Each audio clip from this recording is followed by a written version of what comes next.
కిరాయి హంతకుల్లాగా సైన్యాన్ని పంపించే దౌర్భాగ్య పరిస్థితి ఏంటో అర్థం కాలేదు. పాకిస్తానుడు ఏం చేస్తాడు, సౌదీ అరేబియాకి తన సైన్యాన్ని కిరాయికి పంపిస్తాడు.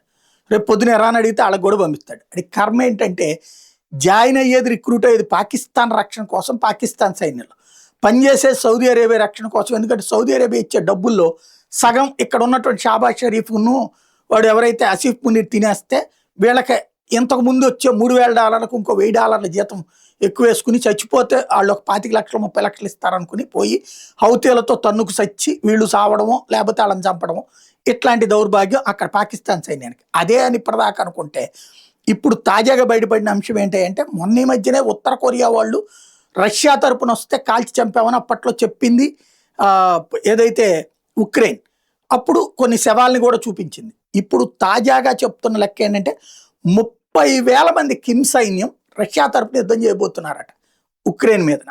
ఎందుకంటే 5 లక్షల మంది చచ్చిపోయారు రెండు దేశాల సైన్యాలు. ఇప్పుడు రష్యా అద్దెలకు తెచ్చుకుంటుంది. ఇప్పటికీ సైన్యాలను అద్దెకు తెచ్చుకునే నడిపింది అది.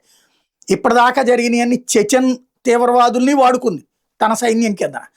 అంతకుముందు ఇంకొక గ్రూపుని వాడుకున్నట్టు వ్యాగనార్ అనేటటువంటి ఈ నరహంతక ముఠాని వాడుకుంది. ఇప్పుడు మళ్ళీ వీళ్ళని వాడబోతుంది.